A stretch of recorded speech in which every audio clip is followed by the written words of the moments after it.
Good evening. You're watching News Cafe on the Solar News Channel. I'm Jing Magsaysay.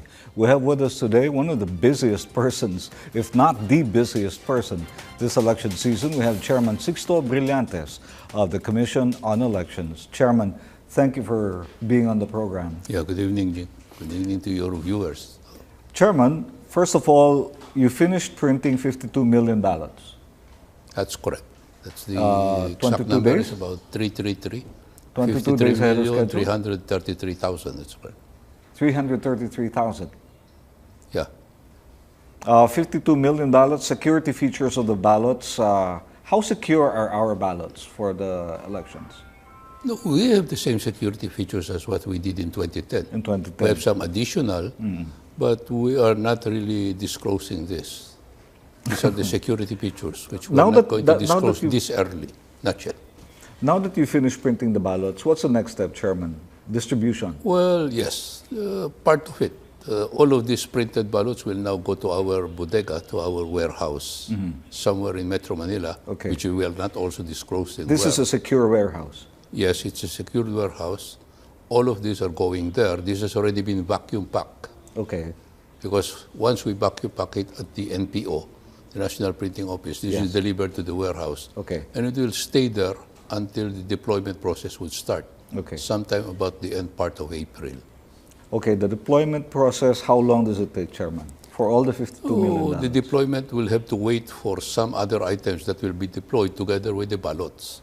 Which means we're now in the process of configuring the PCOS machine in our Kabuya warehouse. Okay. We have also the ballot boxes, which we have to distribute likewise, and all other documents that is necessary to complete. All of this will have to go down from Metro Manila down to the precinct level. This is the total deployment system, which means it goes from our warehouse here in Metro Manila, it will now go into several hubs, warehouse hubs all over the country. Okay. And from there on, it would move to the provincial, and then down to the municipal level, and then down to the precinct level the day before the elections. The day before the elections. The day before, and all along, in the evening. That's correct. And all along, the ballots are going to be secured. Yes, secured in the sense that physically secured because these are vacuum-packed ballots. Yes. Plus, this will have to be placed in the hubs initially, and then it will be placed in the provincial treasurer's office. And they're all under lock and key. Oh, yes. Always secured by both our election officers, our provincial election supervisors, including the military and the police. In case someone steals a package of ballots, will that someone be able to use the ballots? No, very difficult, because ballots are what is known as ballot specific and precinct specific, which means that if you get the ballots, you'll be able to use these ballots only for a particular PCOS machine assigned to a particular clustered precinct. Okay. So that you'll have to bring it there in order to run it. These ballots cannot be run in any other PCOS machine. Okay. Because even the PCOS machines are identifiable for the particular clustered precinct. So yung ginagawa nung araw, Chairman, na yung mga ibang kandidato na nagnanakaw ng balota para i-fill up tapos ilagay sa ballot box, no way, it cannot be done. That is be done anymore. Sa manual yan. Sa manual now we cannot do this voting anymore. You can get as many ballots, even get extra. In the first place, there are no extra ballots now. So which means we printed exactly the required number. According to the registered voters per precinct. According to the registered voter, which is about 53,014,000 only. We have extra because 1 week before the elections, we will have what is known as the final testing. Okay. This will be 1 week before the elections. All the PCOS will be deployed already for the final testing and sealing of the PCOS machine. And then we will test 10 ballots per out of the 78,900 clustered precincts and PCOS machines. We will test 10 ballots. This is the extra. Each of the machines? Each of the machines will be fed 10 ballots. Okay. And will be counted. And then it will be analyzed. If it's okay, then everything will be sealed. And this will open only on the day of the election. Okay. The characteristics of the ballot, Chairman, they're all going to fit the PCOS machines? Yes, it went through that process during the printing. After the printing, of the ballot, it goes immediately to the PICOs. We have about 400 PICOs machines at the NPO, and all of these ballots being printed will have to go through the PICOs machine. The PICOS machines, like you said, are now being assembled in Cabuyao, Laguna. That is correct. When you say assembled, Chairman, what does that mean? How are you assembling the machine? Well, the machine itself is finished. It's complete. When we bought it, we tested it already, it is okay. Yes. Now, when you assemble the PICOS machine itself, it will have to be placed in a particular box where all the other requirements are there. Like, for example, battery, adapter, and this will have to be placed in a ballot, in a box, and then sealed for shipment. Okay. So The assembly right now kit. is parang isang kit. Yeah, it's a entire ballot kit, which means there are instructions, there are guidelines that will be used, how to put these things all together in one container. Yun ang ginagawa ngayon. They're putting it down one by one. Okay. So one container, lahat ng kailangan for one PICOS machine kasama doon. That's right. And they will be shipped to the precinct. Precinct specific kasi per container. Correct. Per kit. May identity yung PICOS, may identity yung particular precinct. Okay. Now, in terms of security again, Chairman, the PICOS machines are secure all the way to the precinct. Correct. That's right. Up to now. In fact, we are secured very well in the Cabuyao warehouse. Okay. We are now surrounded by military and police. We still have much of a plainclothes people around. Kasi there are about 1,000 people working. And we have to make sure that nobody will commit any kind of sabotage action there. Very sensitive lahat itong parts na ito. Operationally, the PICOS machines we cannot be shipped out all on the same day. Is that correct? Cannot. No? We start with the farthest one. Okay. We'll start with the Mindanao area, and then we'll go closer and closer to Metro Manila. Metro Manila. All those PICOS machines are going to be tracked and secured until they reach their point of destination. Ganun ba? Those that will be shipped, meron mga vapor, which means barko, the Visayas especially, where island mga provinces and municipalities, we already have contracted the services of the forwarders. Okay. The entire Luzon, Visayas, Mindanao. Okay. Air 21, yung Tugo sa Visayas, which is actually all the Boitis, and then another in Mindanao. Okay. So these are all contracted already. We had finished the bidding, and we have set up the entire scheme of deployment, including the reverse deployment, actually, pabalik. Pabalik after the election. Kasama niyon, yes. Okay, let's get to that later. But when should a PICOS machine be at the municipal level? That's the last stop before going to the barangay. Well, it should be before the May 6 testing and sealing. Okay. May 6 is the testing and sealing. It should be in the precinct level already by May 6. Precinct level by May 6? Yes, because of the actual testing and sealing. And then after that, there are two options. Either you retain them in the voting center or bring it back to the municipality to go back to the precinct on election day. Paano yun, Chairman? If you maintain it at the voting center, bahala na yung local officials mag-safeguard ng PICOS machine. Hindi, kami pa rin. Which means we will entrust it to, actually, in the voting center, there is no, yung isa bang maraming eskwelahan, one schoolhouse, meron dyan supervisor. Okay. District supervisor, DEX, which is actually deputies namin. Then we will just augment this with some kind of security features, PNP, police. In some areas. No? Especially if not, kung hindi masyadong secure dahil nakakalat na yan, we would prefer if the municipal building is closed, we would all bring it back on the same day, sa May 6. Tapos i-redeploy again. Including all the paraphernalia of the PICOS machines, especially the CF cards and the security Hindi keys. pa. Mga balota, hindi pa. Nakasecure yan doon sa kwan. Nakasecure pa siya. Papasok lang doon sa testing would be the machine. The machine itself plus the 10 test ballots. Okay. 10 test ballots and all the other paraphernalia like the thermal paper, which would produce the election returns and everything. So after the testing, they have a choice whether the machine stays in the polling place, in the precinct, or goes back to the municipal. Very important yung testing, Ching, because this is what is known as the testing and sealing. Because after the testing and everything turns out all right, the PICOS machine is now officially sealed. Sealed. Pag sinabi mo sealed, hindi na pwedeng galawin yan. Okay. It will be opened only, and it can only be opened by the BEI members. With the security key. with certain kind of a security. Meron sila mga password to open it. Okay. Okay. Seal na yan, hindi na pwedeng galawin. Pag ginalaw mo yan, hindi na po pwede sa election day. Yung BAI, Chairman, yung security keys nila, yung security passwords nila, when will it be given to them? Kasama yun doon sa kit. Kasama sa kit? Oo. Para ibibigay ng pakagad yun pagdating ng kit? Or... Yeah, because we'll have to control the distribution there. We're in the level of the provincial treasurer, municipal treasurer.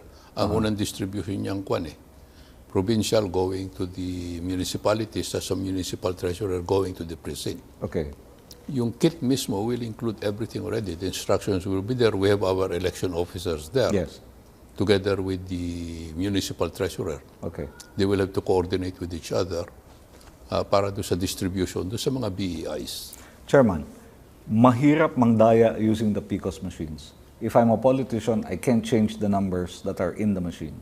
Is that correct? Yeah, I'm saying that's only mahirap. It's practically impossible. Practically impossible. Madaya. However, I can sabotage the process. That's right. That's can the only destroy thing the that we have to machine. worry. That's why security is very important. Yung sabotahe, yan ang hindi natin maka. That's human. Pwedeng buhusan Human. ng tubig or... All other things like aside sabotage, human ng Correct. tao ang gumagawa niyan When we say security, talagang binabantay mo yung PCOS, you're watching the ballots and all the other paraphernalia. So it's very important to safeguard the physical condition of the PCOS machine, the ballots, and all the paraphernalia that comes with the kit, the election kit. Correct. And that's why we're very security conscious. Very, very. Kaya hindi namin sila sabi, kailan. Are there areas that need more security than others? No, more of the deployment lang naman. Right now, for example, we don't want to disclose where the hubs are. Yes. We don't want to disclose what time do we move in, move out. Right. In fact, we don't even want to disclose it to the police and the military, which will accompany. We'll just give them a few hours notice para hindi rin nila alam. Because if you tell them, let's say 2 days before, not because we don't trust our deputies. Baka may lumabas na information. Baski paano, baka may mag-leak out Right. We're very, very, sabi ko, security conscious dyan. Anything can happen. If you hijack a big number, marami maapektuhan. That's right. Then you'll have to do the process all over again. That's in correct. That certain area. Although there are what we have known as risk reduction, contingency, continuity programs, we do have that, just in case. Okay, we've talked about the physical, securing the ballot, securing the everything we need from the PCOS machines down to the paraphernalia. Next, Chairman, let's talk about the things we can't see, the data. We'll talk about that when we return. We'll take a short break. News Cafe will return after these reminders.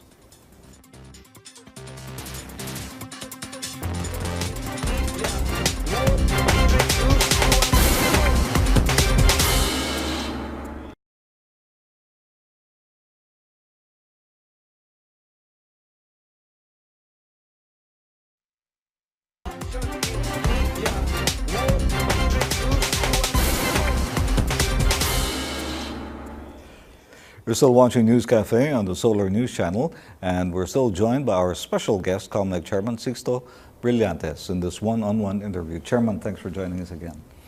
We talked about the machines. Now let's talk about, like I said, the things that we can't see, the data. First of all, how is the deal with Smartmatic and Dominion going? How's the agreement? Are we getting the source code? Yeah, we're almost there. I can say at this point we're almost there. We are winding up actually with the last points of the differences between Smartmatic and Dominion. Dominion actually canceled the license of Smartmatic way back last year. In 2012. May of 2012. That's about a year ago. And because of this, Dominion refused to give the source code, which is actually necessary for us to function. But the source code has already been in the possession of our the independent certifier, the one that really reviews the source code. An independent certifier in Denver, Colorado. SLI. They've already finished, yes, SLI. This is SLI Global. They finished it already. They've certified that it's okay, everything is okay. Okay. So there's really no problem about conducting the elections. Okay. It has already been certified independently. In terms of the functionality of the source code. Functionality is tested already by our own technical evaluation committee here, the OST. and all the rest. But So the we can legality of the proceed. source But the code. only problem is that we don't have the source code, which is the human readable instructions. Right. We have the binary code, which is actually the one that will go into the machine. Correct. The CF card and then into the machine. Right. But without this source code, nobody will be able to check what are the instructions in the machine because nobody can read the binary, which is the machine readable. When do you expect SLI Global to release the source code? The SLI will not release the source code unless the Dominion gives its go signal. And this is what we're working on right now. Dominion, I have been talking to Dominion since end of November last year. There were negotiations, and at first they were I was talking to them, trying to convince them that don't involve us in your fight with Smartmatic in Delaware, because they have a legal dispute there about money, principally about collections, money. Are they seeing it that way? Na hindi tayo kasama doon sa usapan sa Smartmatic? Is Dominion seeing it that way? Initially, no. They said they wanted to use us and say, if you give us what Smartmatic owes us, we'll give you the source code. And I said, no, don't use us. Wag naman. Wag na naman ngayon gamitin kaming collection agency. And Smartmatic is here, you're not there. You're not here in the Philippines. Sabi ko, good faith lang, bigyan nyo na sa amin. And then discuss it in Smartmatic. I'll try to bring both parties together. Hindi naman kami involved, pero kami nasasaktan. So the talks you have with Dominion are all on good faith? Yeah, and these are all informal because Dominion does not have any personality here in the Philippines. And you don't have a contract with Dominion? We don't have any contract with them. We cannot even legally sue them for anything because when they cancel their license with Smartmatic, they don't have any representation here in this country anymore. Yeah. So these are all informal. Wala, nothing in writing. So nakikiusap lang tayo sa Dominion? Yeah, nakikiusap lang until finally, medyo pumapayag na. Sabi niya, but we have to discuss it with Smartmatic because we want to make sure that whatever agreement we enter into here in relation to the source code will not affect our claims in the Delaware case. Baka magkaroon ng conflict lang. And this is where we're having a little problem. And how is your relationship with Smartmatic, COMELEC and Smartmatic? No problem naman. Kasi Smartmatic is here. They have contracts with us. Okay. While they do not have the entire control as what they did in 2010, they practically run the entire process. Now, they still have some contracts, especially the technical aspect like the provision for providing the CF cards. They were the ones that got the contract here. Yes. The transmission aspect, the assistance in the transmission, they're involved. Yes. Meron pa ho kami, may consultancy kami sa kanila. Okay. Because they have to have our backup consultants coming from Venezuela will be coming in to assist us. Pero kami na nagpapatakbo eh. It's actually COMELEC already running practically everything. Just Smartmatic is behind. Okay. Giving us saying na baka ito mas maganda suggesting as consultants. So What they if have several Dominion- contracts with us. What if Dominion says, wag na lang natin i-release yung source code sa Pilipinas? Hindi nga namin. If that is the case, then there is really nothing to review. No? Technically nothing to review. Because what has to be reviewed is the SLI independently certified source code. Okay. And since SLI is not going to bring it to us, then there is nothing to review. But Smartmatic do have a copy of this source code, and they're offering this as an alternative. If we don't get the source If we code don't from get the Dominion. source code from Dominion. So we can conduct the elections. We can, well, the elections we can conduct because we have the binary code. Okay. No problem. Okay. What we don't have is the human Okay. source review. code. But they have. And they say this is exactly the same Okay. as the Dominion. And I said, no, I don't like it. I want the Dominion. That is the real one. They said, this is exactly the same. So if Dominion doesn't give the go signal to SLI to release the source code, what are our problems? Well, What are the second problems we're going to alternative is that we'll have to make use of the Smartmatic. And we'll just have to verify and make some checks and verification whether it is actually a completely the same as the source code, which is with the SLI. face? Software. Yeah, exactly the same software. When are you conducting these checks already, Chairman? Yes, we have started with it, just in preparation as a contingency measure. As we continue to negotiate with Dominion, we're also starting to review already the Smartmatic source code. Is this part of the pre-lat test, the preliminary logic and accuracy test? Accuracy test. So the pre-lat is being done in the Cabuyao area. It has nothing to do with the source code. Iba pa yun? Iba pa yun. Okay. The pre-lat is actually the assembly production system. So, if the source code isn't released, tuloy pa din na election? Wala. And we find that the worst situation will be this. Source code is not given by Dominion. Smartmatic source code is not the same, or there are some problems. Yes. Then we will have no source code. But we will be able to vote?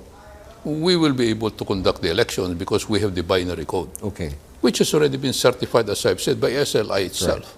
Right. SLI has said that this binary is the same as what we tested. Will we get in trouble legally if we do that? No, the elections will be very fair and we will conduct. The only thing that will happen, that's why I want trying to explain to the public, yung source code, the significance of the Dominion source code is not really the legal aspect of it, but the credibility. Credibility aspect lang. Meaning, if the source code is not reviewed by political parties and all other interested groups, may duda sila. Kasi they will not be able to review the binary code. Hindi nila alam kung tama yun o mali. Hindi nila alam. Pero actually, we are relying on the certification of the independent certifier, SLI, which says, eto source code, na-review na namin, this is okay, it's accurate, it's proper, and everything is okay. And this is the binary code, which is actually the machine code. Okay. And they gave us the machine code, tatakbo na talaga ang eleksyon. Only, hindi marireview ng political parties. So bottom line, Chairman, what you're saying is, by sometime this month, there's a chance that Dominion will tell SLI to release the source code to us, to the COMELEC and to Smartmatic, and we will have the source code. That's right. And we open it up immediately for the review. For the review. By the political parties. In fact, there is already a lined up political party. Okay. PDP Laban is already asked for it. Okay. And if not, we will still go on with the elections using the binary code, but Correct. there will be no facility for review. For review of the source code. For review of the source code. Correct. And, Okay. well, I just wanted to add, just to make sure that everybody will understand. In 2010, we also had the source code. It's Right. available. It's still in the central bank. Right. Dominion was here. They actually put it in escrow with the central bank. But nobody saw the source code in 2010. Nobody was able to review it. Correct. I And yet we remember had the that. elections, everything went on. Yeah. So And the results, everything is history now. Yeah, there is some question mark because wala nga nakakita Correct. ng source code. But we proceeded and everything is history. Now, this will happen again. We don't want this to happen. We want the source code available for review para hindi pareho ng 2010 na nagkaroon ng dudang konti. Pero kung may question naman sa results, meron pa naman data na pinagbabasihan eh. There's still the Wala. ballots That and is the election precisely the OMR's, the AES that we have is the OMR system. returns. Right.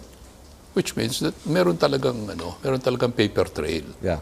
I mean, the results cannot be questioned. If it's questioned, there's always the ballots. That's the difference between an OMR system and the DRE, which where you just point kung sino walang binoboto mo, paper tas trail. wala na. Right. Hindi mo alam kung saan paper napunta trail. yung boto mo. Yeah, and you don't really know. There is no recount in a DRE system. Right. There's Now- OMR, may recount ng balota. Now, Chairman, let's talk about the data, how it's going to flow. No? When people vote, they will use the PCOS machine. No? So, voting opens at 7 in the morning and Up to 7 in the evening. closes at 7 in the evening. That's correct. When voting stops at 7 in the evening, all the numbers will be inside the PCOS machine. Hindi pa tinatransmit yun, yung data.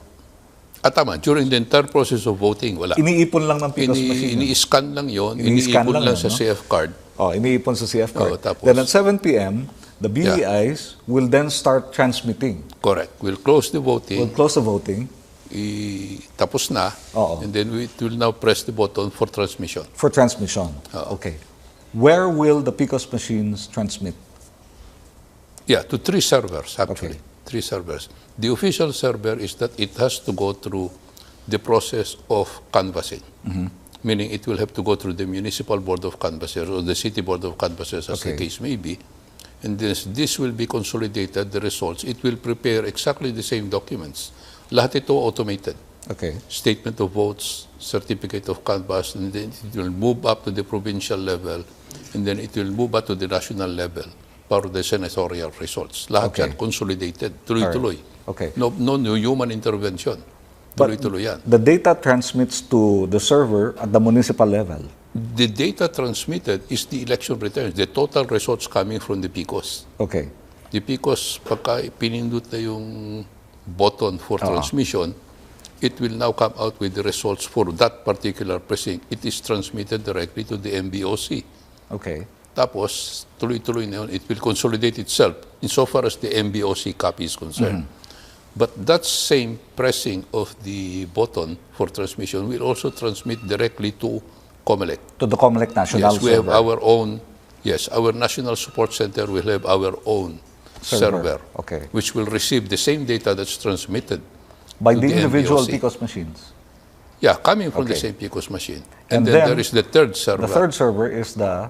That is, before it was known as the KBP. Now Okay. we're trying to devise it, a new term for it. Okay. Hindi necessarily Hindi na siya KBP na, server. Although the administering agency would It's still the be KBP.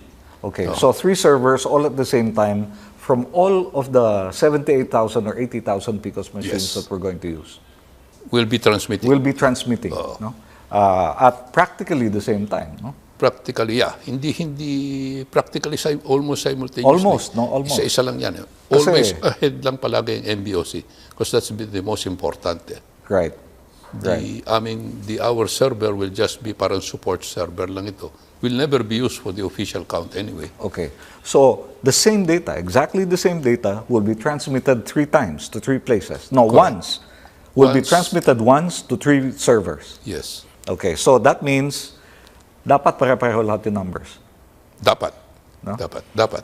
And Should- everybody has access to the numbers. Media, the political parties. Yes, it's principally the KBP server will be Right. the one that's open to everybody. Okay. Open to everybody. COMELEC, hindi namin i-open yan, exclusively for us. There's only one that will happen now. There will be what is known as a mirror server, which we created under our new resolution. Okay. A mirror server. This is not the fourth server. It is a mirror of the COMELEC. Pero Okay. binigay na namin to. This is what there was a little fight. No? Has the system been tested from the PICOS machine to the 3 servers? The data Oh, transmission? yes, this is what we used in the 2010. Yes.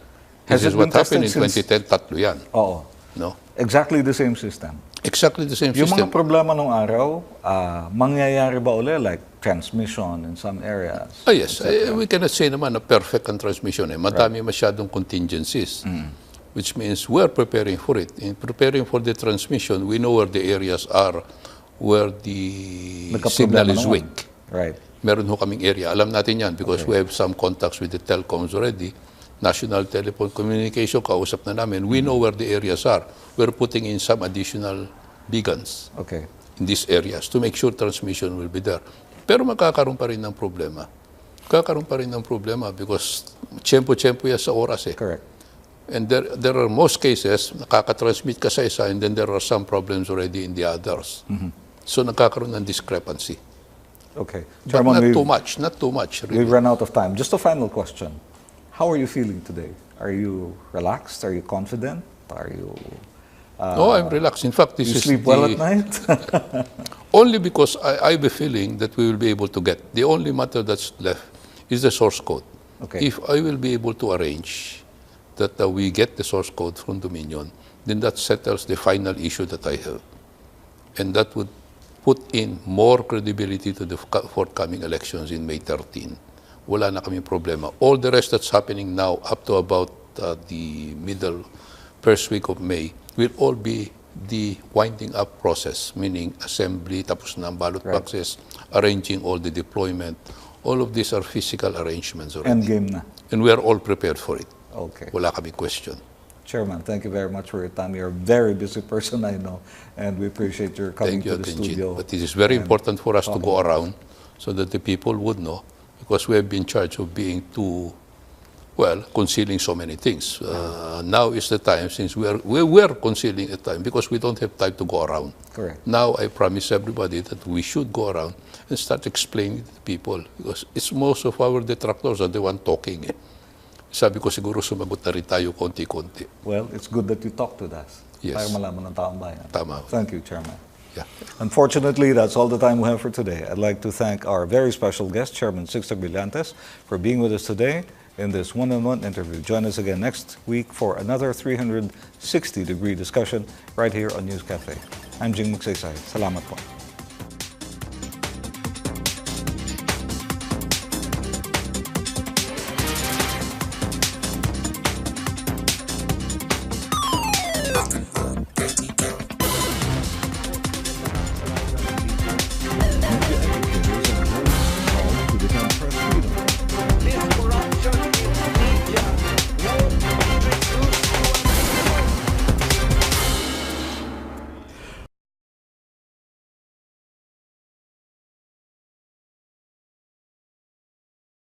You finished printing 52 million ballots.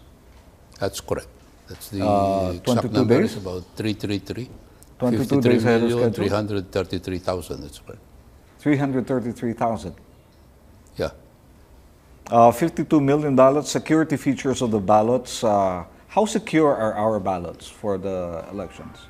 No, we have the same security features as what we did in 2010. In 2010. We have some additional, but we are not really disclosing this.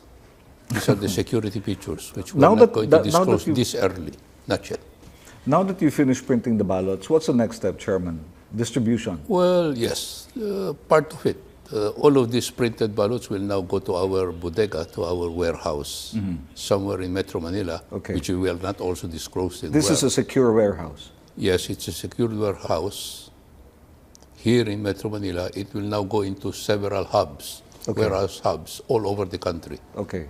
And from there on, it would move to the provincial, and then down to the municipal level, and then down to the precinct level the day before the elections. The day before the elections. The day before, and all along, in the evening. That's correct. And all along, the ballots are going to be secured. Yes, secured in the sense that physically secured because these are vacuum-packed ballots. Yes. Plus, this will have to be placed in the hubs initially, and then it will be placed in the provincial treasurer's office. And they're all under lock and key. Oh, yes. Always secured by both our election officers, our provincial election supervisors, including the military and the police. In case someone steals a package of ballots, will that someone be able to use the ballots? No, very difficult because ballots are what is known as ballot specific and precinct specific, which means that if you get the ballots, you'll be able to use these ballots only for a particular PCOS machine assigned to a particular clustered precinct. So that you'll have to bring it there in order to run it. These ballots cannot be run in any other PCOS machine because even the PCOS machines are identifiable for the particular clustered precinct. So yung ginagawa nung araw, Chairman, na yung mga ibang kandidato na nagnanakaw ng balota para i-fill up tapos ilagay sa ballot box, no way, it cannot be done. Can't that is be done anymore. Sa manual yan. Sa manual now we cannot do this voting anymore. You can get as many ballots, even get house. All of these are going there. This has already been vacuum packed. Because once we vacuum pack it at the NPO, the National Printing Office, this is delivered to the warehouse. And it will stay there until the deployment process would start. Sometime about the end part of April. The deployment process, how long does it take, Chairman? For all the 52 million? The deployment will have to wait for some other items that will be deployed together with the ballots.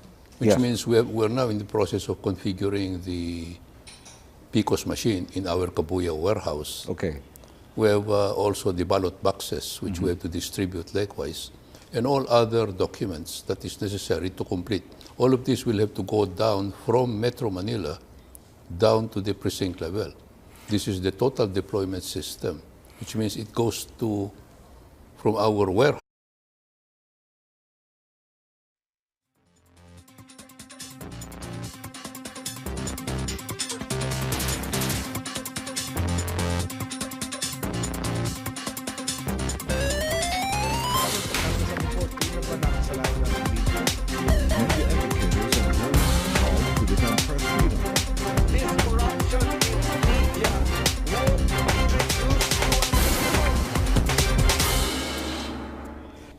Good evening. You're watching News Cafe on the Solar News Channel. I'm Jing Magsaysay. We have with us today one of the busiest persons, if not the busiest person, this election season. We have Chairman Sixto Brillantes of the Commission on Elections. Chairman, thank you for being on the program. Yeah, good evening, Jing. Good evening to your viewers. Chairman, first of all,